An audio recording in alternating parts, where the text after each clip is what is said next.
Nos céus do Vietnã, um dia se destaca dos demais.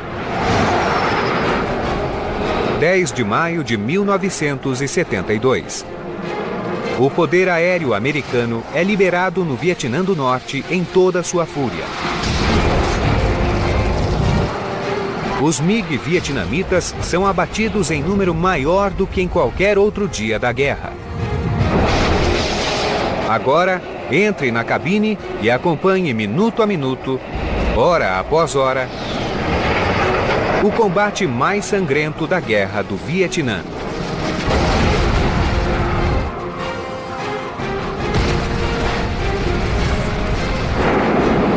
Sinta a batalha. Analise as táticas. Reviva os combates aéreos.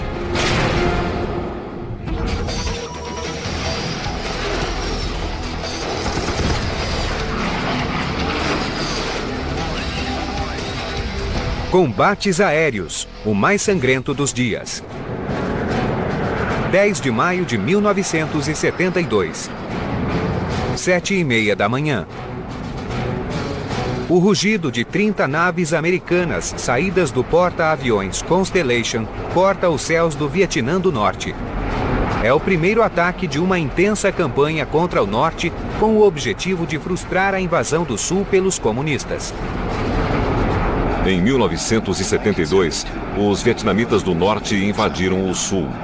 A ação desencadeou uma guerra aérea em que os Estados Unidos foram para o norte, plantaram minas nos portos e precipitaram uma campanha de bombardeio ao Vietnã do Norte. A frota de aviões Intruder A-6 e Corsair A-7 tem como alvo depósitos de petróleo no porto de Haiphong. Os Phantom F-4 do Esquadrão VF-92 fazem a escolta. O tenente Kurt Dossé está com o grupo, atuando como apoio do tenente Austin Hawkins. Em um ponto pré-determinado, Hawkins e Dossé se afastam dos bombardeiros. O momento em que Rock saiu foi quando dispararam uma rajada de metralhadora 100 mm contra nós. O fogo antiaéreo do AAA nos envolveu em uma enorme nuvem negra. Enquanto Hawkins e Dossé fogem do fogo antiaéreo, uma chamada pelo rádio interrompe o curso da missão. O Coroa Vermelha, um cruzador no Golfo de Tonkin, começou a chamar dizendo: bandidos azuis, na mosca, 404 a 100.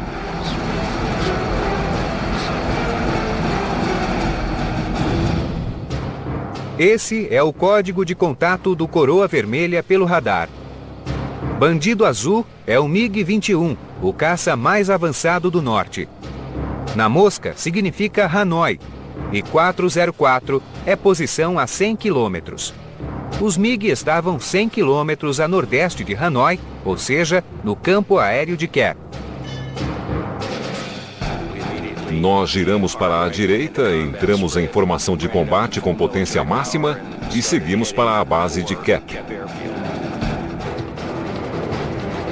Minutos depois, os aviões Phantom chegam em Cap. Dossé percebe 2 MiG-21 com os motores ligados esperando para taxiar na pista. Eu tentava planejar uma rota para contornar e disparar contra eles, enquanto aguardavam para taxiar. Enquanto fazia o trajeto mentalmente, meu operador de radar, Jim McDevitt, avisou que havia mais 2 MiG no ar.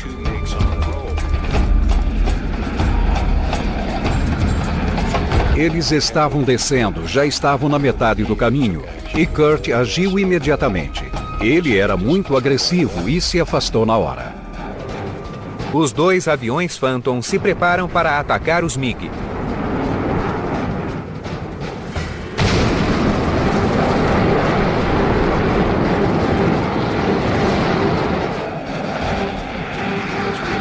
Devido à descida brusca de 1.800 metros e ao clima úmido, minha cabine ficou cheia de névoa que entrou pelas frestas.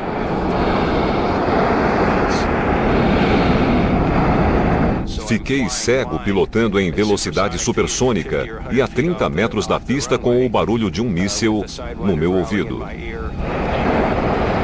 Mais calmo, Dulce liga o sistema de ar-condicionado para limpar a cabine.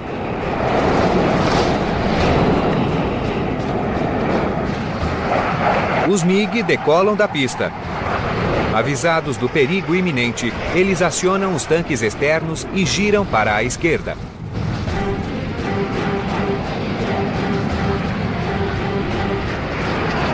Os F-4 partem para a perseguição. Continuávamos muito baixo, a cerca de 15 metros do chão.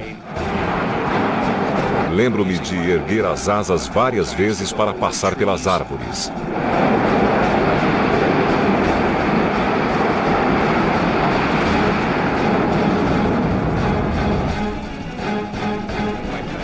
Quando o primeiro MiG girou 30 graus, saímos da posição de perseguição e entramos em posição de disparo a cerca de 450 metros deles. Dulce pressiona o gatilho. O potente motor do foguete Sidewinder AIM-9D é acionado. O míssil fez uma volta de 90 graus em direção ao centro do círculo. Primeiro eu pensei que não ia dar certo e que houve falha de orientação ou de estabilização. Eu me preparava para atacar de novo quando vi o Sidewinder retornando. Ele se aproximou do MiG e disparou a ogiva, mas errou o alvo.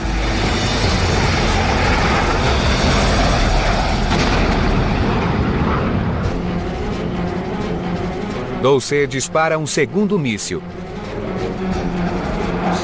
O outro míssil fez a mesma coisa. Entrou no círculo e girou, mas no final do trajeto deu mais uma volta e ficou atrás do MiG. Vi um rastro de fumaça, outro e depois uma bola de fogo. É o primeiro acerto de Kurt Dulce e a primeira vitória desse dia histórico. Mas ainda resta um MiG.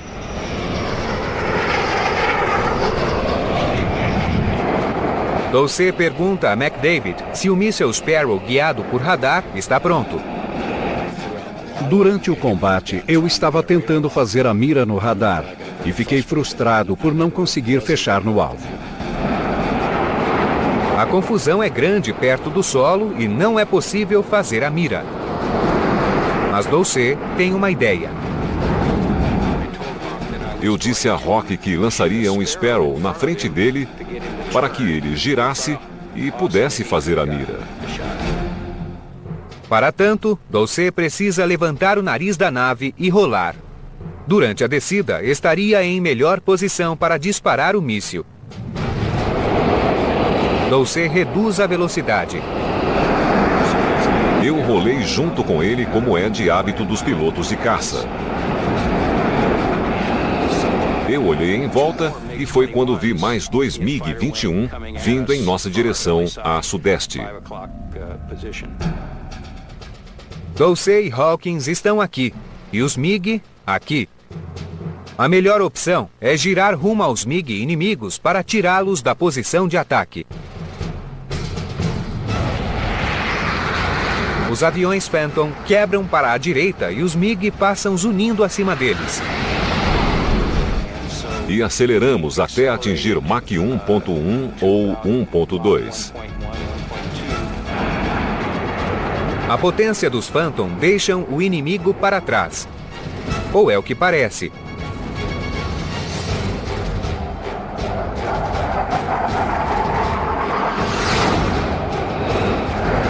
De repente, McDavid avista um ponto prateado. Trata-se de um MiG atrás de Hawkins. Os americanos reagem instintivamente, virando em direção um ao outro na tentativa de escapar do ataque inimigo. Quando começamos a virar em direção um ao outro, o MiG-21 inimigo disparou um míssil ar-ar que foi justamente em direção a Hawkins. O míssil detona próximo ao Phantom de Hawkins e a nave treme com a explosão. O MiG então dá a volta e bate em retirada. Dulce parte em perseguição. Jim McDavid disse: Kurt, qual é o plano? Não temos mais nenhum míssil. O que vai fazer com ele? E eu respondi: tem razão. Dulce emparelha com Hawkins e juntos eles voltam para o navio. O esquadrão VF-92 tem um novo destruidor de MiG. A investida da divisão aérea do Constellation contra um único alvo, o chamado Ataque Alpha, foi bem sucedida. Os tanques de petróleo no porto de Haiphong estão em chamas. A destruição dessas reservas-chave certamente atrasaria o avanço norte-vietnamita por terra durante semanas. Enquanto as naves de ataque retornam, a fase seguinte da investida aérea é colocada em prática. Depois da primeira ofensiva da Marinha, a Força Aérea planejou um ataque para destruir a ponte Paul Dummer e bombardear uma ferrovia. Às 8h35, um grupo se reúne em Laos antes de seguir para o Vietnã do Norte. As naves levando as bombas abastecem em 6 aviões-tanque KC-135, o tempo todo sob o olhar invisível dos radares norte-vietnamitas.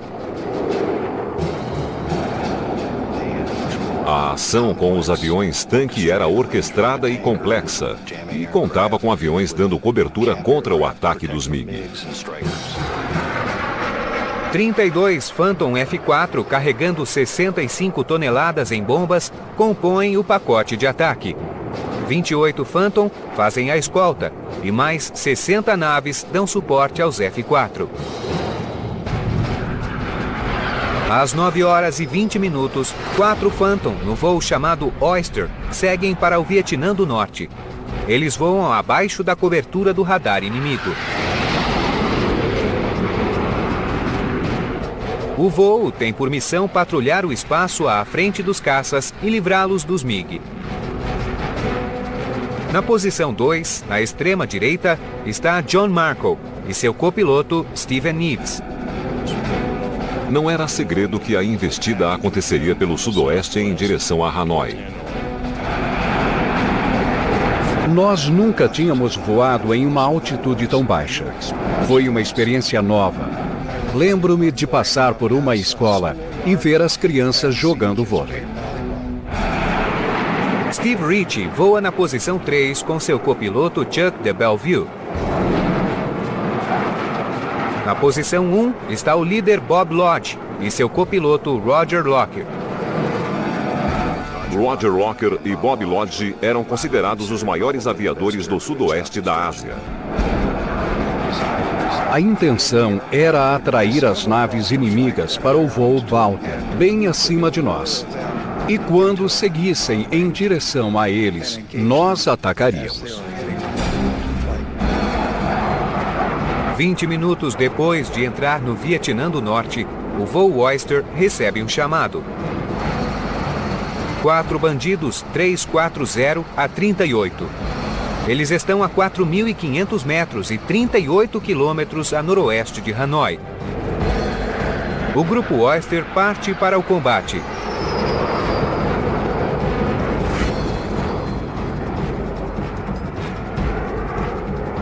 Na posição 3, Chuck de Bellevue rastreia os MiG pelo radar. O radar captava um MiG de 25 a 30 quilômetros à frente. Se a mira fosse feita nesse estágio, seria possível fazer o disparo logo em seguida. Bob Lodge avisou que havia feito a mira no número 1. Geralmente o número 1 fica na esquerda e o ataque é feito pela direita. Depois partimos para cima do 2 e foi aí que o combate começou. Lodge dispara 2 mísseis Sparrow em rápida sequência. Em seguida, John Markle dispara 2 vezes. O primeiro míssil falha, mas o segundo funciona.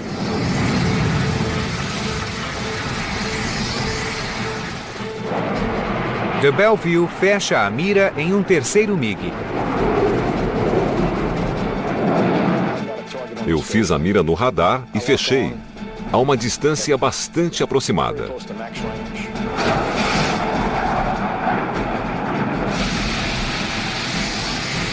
A saraivada de mísseis alcança uma velocidade próxima a Mach 3. O primeiro míssil de Bob Lodge não funciona e explode quando seu foguete pega fogo. Já o segundo míssil segue diretamente para o alvo.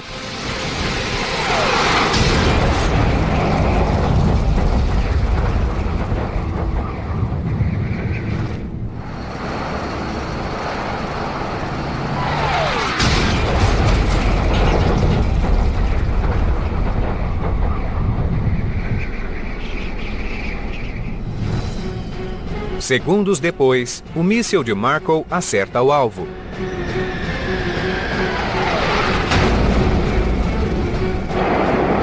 O piloto do terceiro MiG na mira de Steve Rich e Chuck de Belleville vê a destruição e gira para a esquerda. O Sparrow lançado por eles queima próximo ao alvo e cai. Rich voa de encontro ao quarto MiG. O MiG passa zunindo acima dele. O quarto MiG está aqui e Rich aqui. Ele rola para a direita, gira 180 graus e fica atrás do MiG. Os MiG até nos ajudaram, pois continuaram em frente e nós ficamos na posição de perseguição até que um deles girou.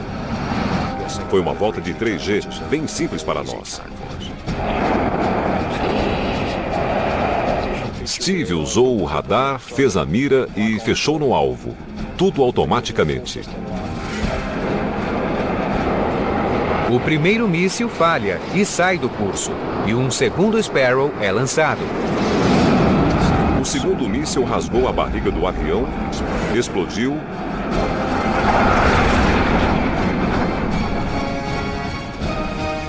e o piloto se ejetou.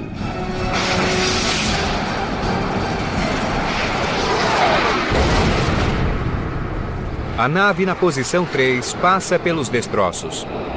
De Belleville avista o piloto do MiG com o paraquedas aberto.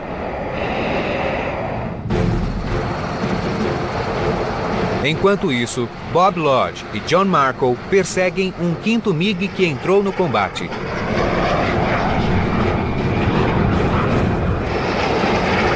As turbinas brilham logo adiante da nave de Lodge e ele está perto demais para lançar um míssil termoguiado. John Markle segue logo atrás para dar cobertura.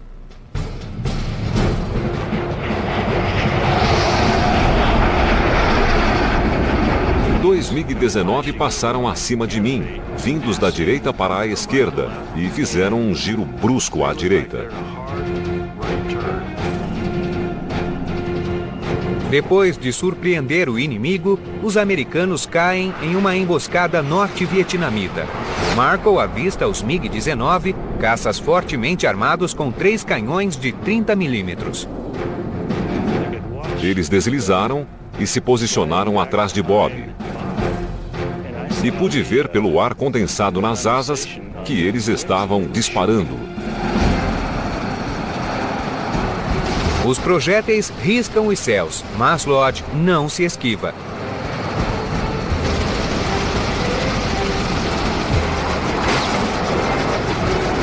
Alguns disparos acertam o motor direito.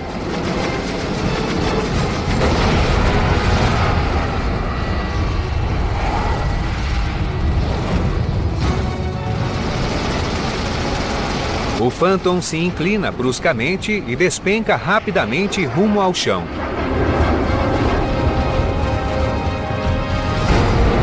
Lodge tenta desesperadamente recobrar o controle da nave. O Phantom fica de barriga para o ar enquanto o fogo se espalha pela fuselagem. Roger Locker se ejeta.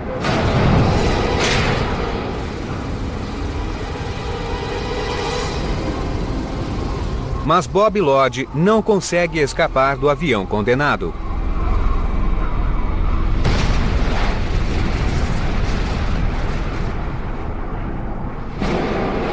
Os homens do voo Oyster se dão conta de que mexeram em um vespeiro. John Markle mergulha para escapar o quanto antes.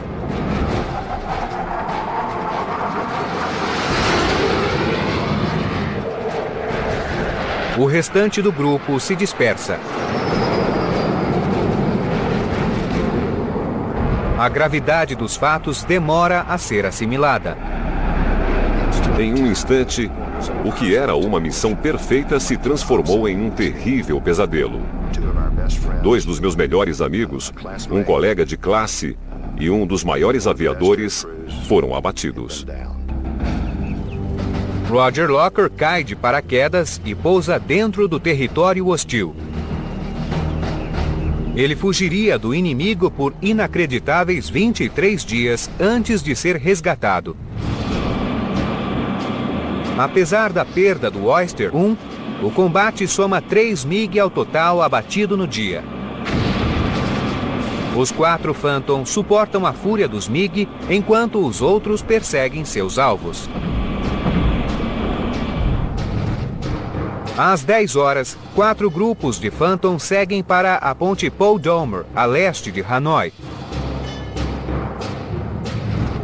As naves contam com uma nova geração de munição inteligente.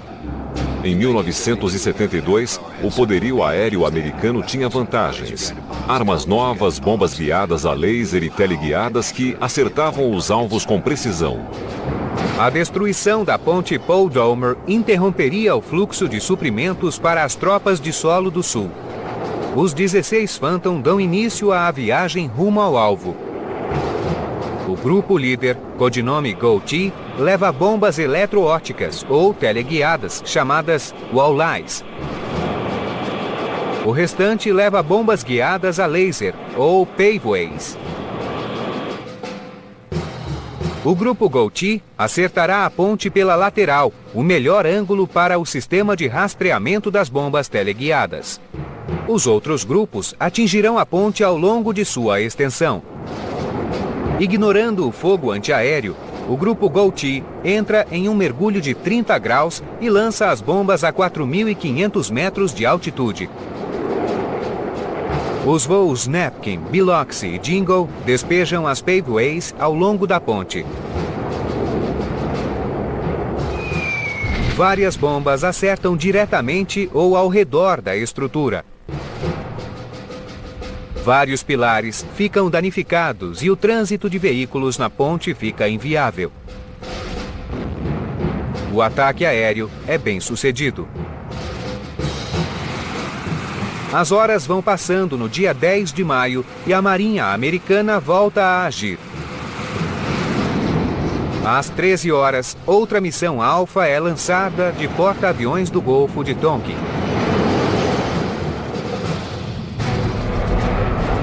Junto ao grupo segue o Showtime 106, um Phantom F4 pilotado por Matt Connolly e seu operador de radar, Tom Blonsky. Eu conseguia cobrir todos à minha direita.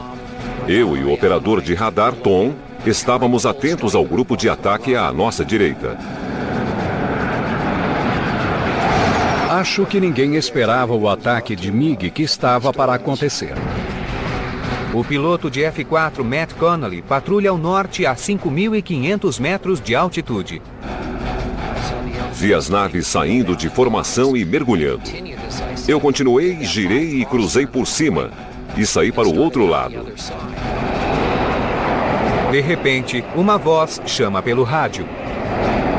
Foi quando ouvi: "Tem um MiG na minha traseira." Ele não disse quem era ou onde estava. E eu perguntei: "Onde você está?" Connolly inclina o avião e vasculha os céus abaixo. Olhei para baixo e pude ver à minha direita um A-7 fazendo uma curva fechada. E bem atrás dele, só consegui vislumbrar 2 manchas.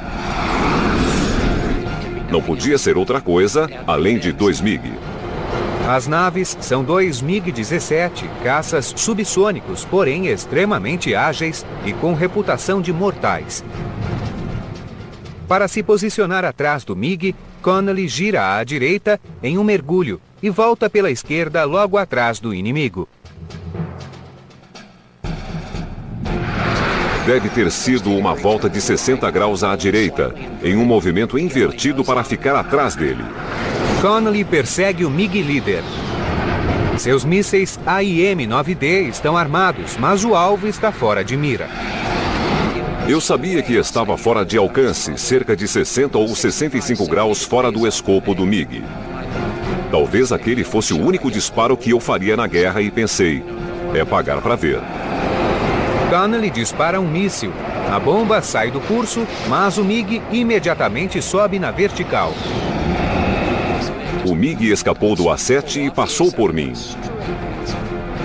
Eu nivelei a nave, acionei os propulsores e fui com tudo para cima dele.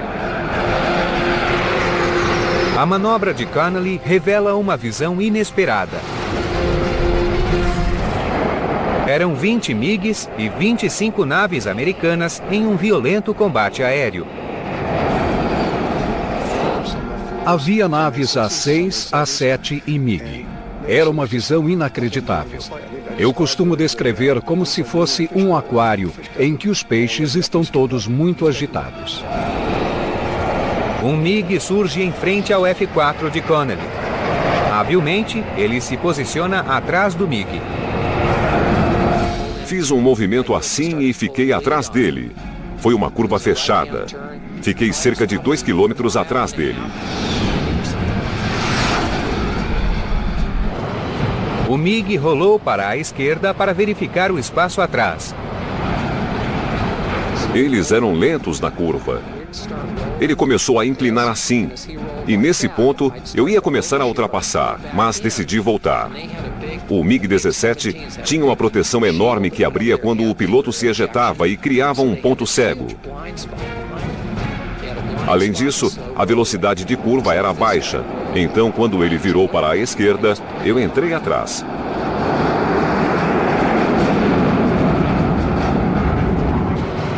Connolly está em posição adequada para usar o Fox 2, o lançador de Sidewinder. Ele me perdeu de vista depois da volta e nivelou a nave. Foi quando consegui fazer a mira e apertei o gatilho. O míssil acertou a cauda em cheio e a nave explodiu. Lembro que a nave explodiu enquanto passávamos. Os destroços não nos atingiram, mas sentimos o calor. Foi inacreditável. O Phantom cruza os céus e Connolly volta para o centro do combate.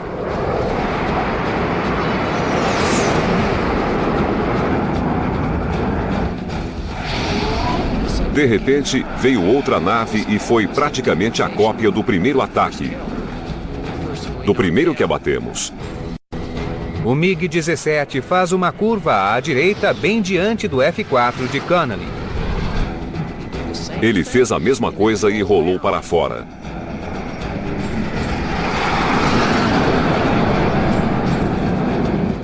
E eu só tinha mais um míssil e queria fazer um bom disparo.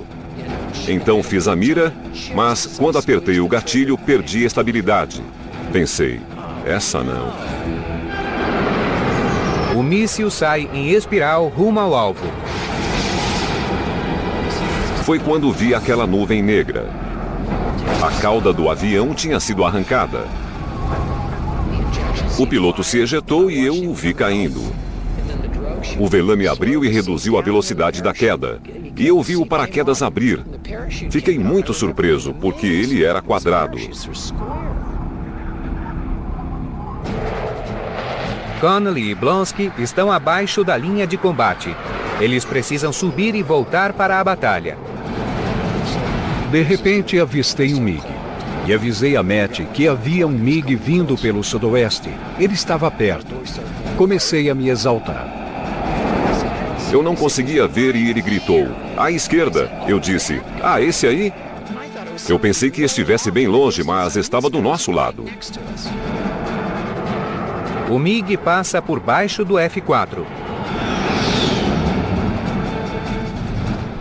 Quando ele passou por baixo de mim, eu devia ter soltado o tanque central da minha nave, porque ia cair bem em cima dele.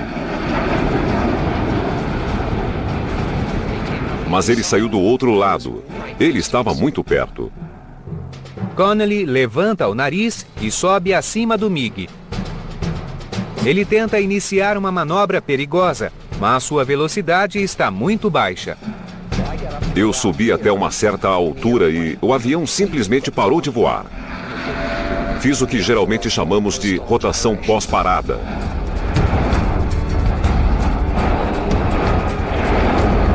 O avião parou de voar. Não havia velocidade nem impulso suficiente e a nave parou. A nave se inclina. O horizonte passa veloz pela cabine à medida que o F-4 entra em queda livre. Connelly e Blonsky sacodem de um lado para o outro dentro da cabine. O Phantom está fora de controle.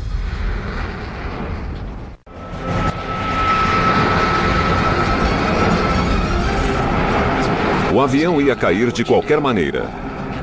Ele geralmente dá 3 giros em uma direção e mais 3 giros na outra direção.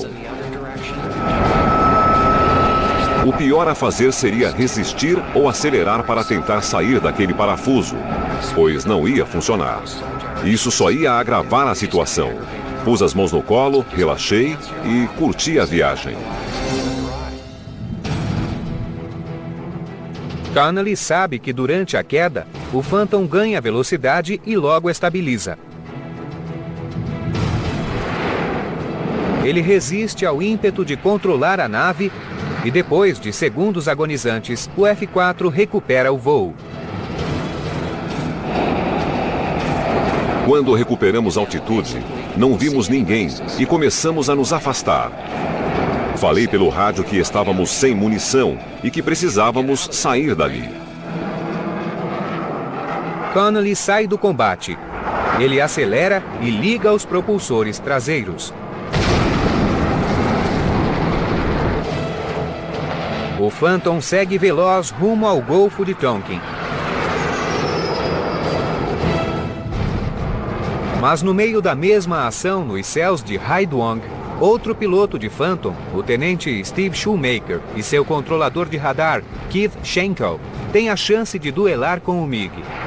Shoemaker pilota um A-7 na missão Mão de Ferro, um ataque contra depósitos de mísseis terra-ar. Eu nunca tinha visto um MiG e nunca pensei que teria a chance de ver um. Nada é rotineiro em uma missão de combate, mas eu não imaginei que seria tão empolgante. O engraçado é que não me passou pela cabeça que eu entraria em uma disputa com 20 MiGs. Enquanto Shoemaker se concentra na missão de escolta, o número de naves inimigas aumenta. Eu recebia avisos pelo rádio e aquele barulho não me deixava em paz. Eu tentava me concentrar na missão de escolta, quando, de repente, vi um MiG uns 30 metros acima de mim, e isso chamou minha atenção.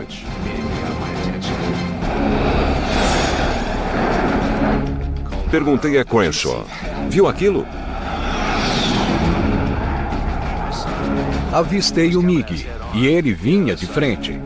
Foi quando me dei conta de que estávamos em uma guerra. Shoemaker gira à direita em perseguição ao MiG. Eu virei e fui atrás dele como um cão maluco atrás de carne. Era meu primeiro MiG e eu queria pegá-lo. Shoemaker dá a volta e avista um violento combate aéreo. Lembro-me de aviões subindo e descendo por todo lado, e eu não conseguia me concentrar em nada. Eu só tentei assimilar. Foi uma loucura. Fiquei assustado com tamanha atividade em um espaço aéreo tão pequeno. Shoemaker entra na disputa e logo percebe um F-4 com um MiG na traseira. Ele gira para a direita atrás da nave inimiga.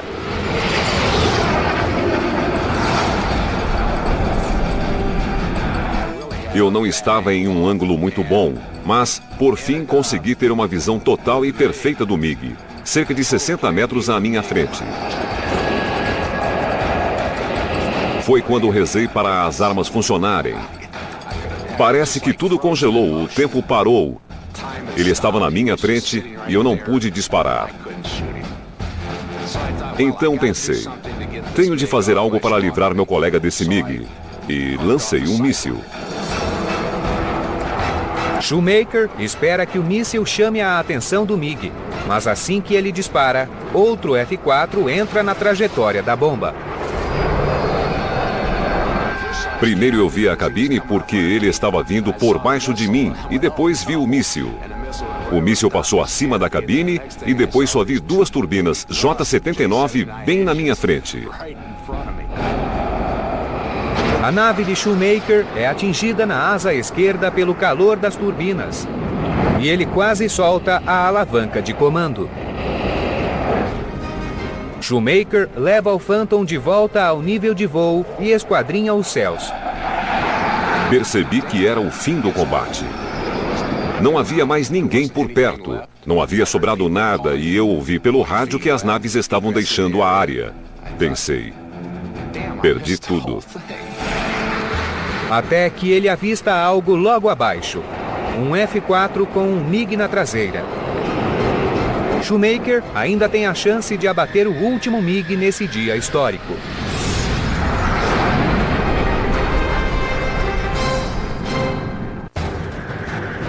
10 de maio de 1972. O piloto de Phantom F-4, Steve Shoemaker, avista um companheiro americano sendo perseguido por um MiG. Ele se prepara para o ataque.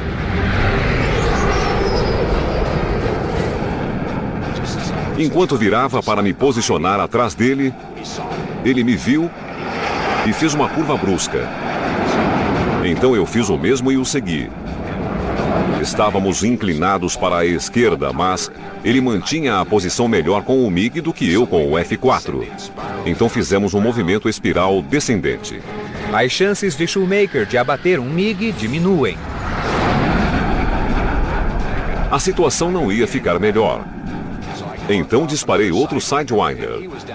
Ele estava voando baixo, sobrevoando umas árvores e eu estava a alguns metros acima. Disparei o míssil e assim que atirei, a primeira coisa que pensei foi: estou sozinho aqui.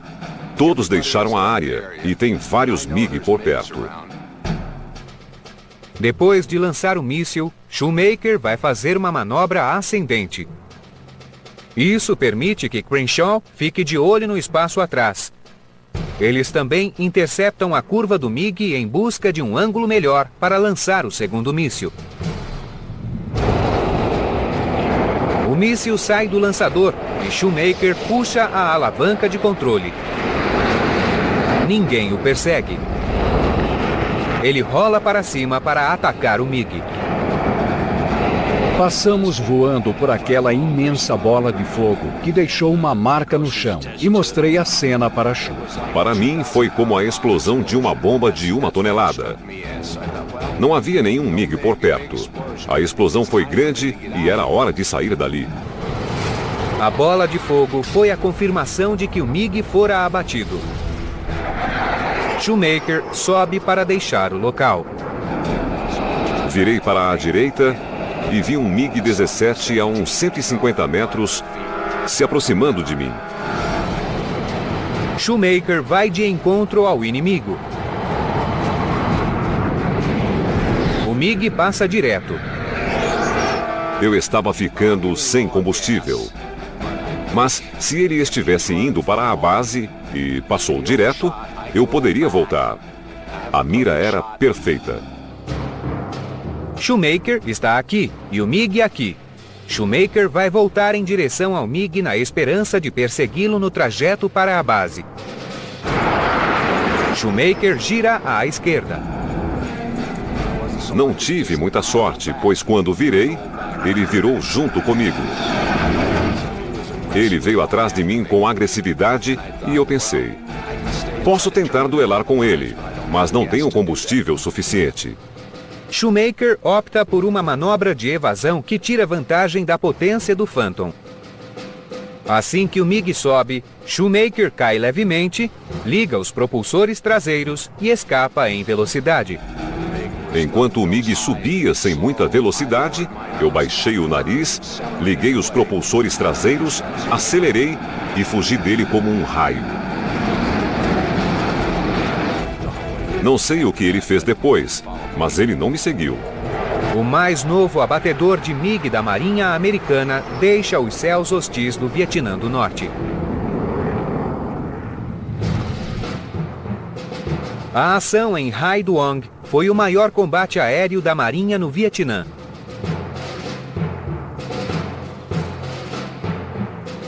Além do MiG abatido por Steve Shoemaker e dos 2 abatidos por Matt Connolly, Randy Duke Cunningham derrubou 3 MiG e se tornou o primeiro as da guerra do Vietnã.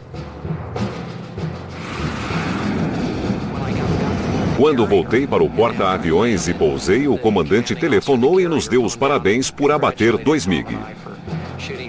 Ele me perguntou: sabia que Randy Cunningham é o primeiro as? Que ele abateu 3 MiG no mesmo ataque? Eu não estava sabendo. Não sabia mesmo. E comentei que eu sempre era a madrinha, nunca a noiva. Tem dia que você não ganha uma. A ação aérea no Vietnã do Norte em 10 de maio de 1972 foi a mais intensa de toda a guerra.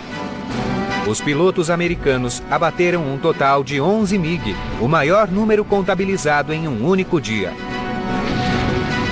As naves da Força Aérea e da Marinha Americana destruíram alvos vitais de transporte e infraestrutura e interromperam o avanço dos norte-vietnamitas sobre o sul.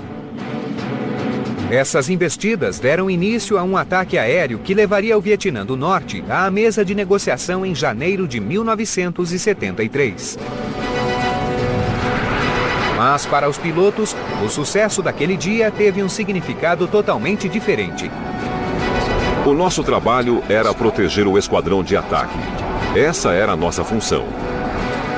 Éramos a patrulha aérea de combate e tínhamos que manter os MiG longe do esquadrão de ataque. E nossa missão foi muito bem sucedida.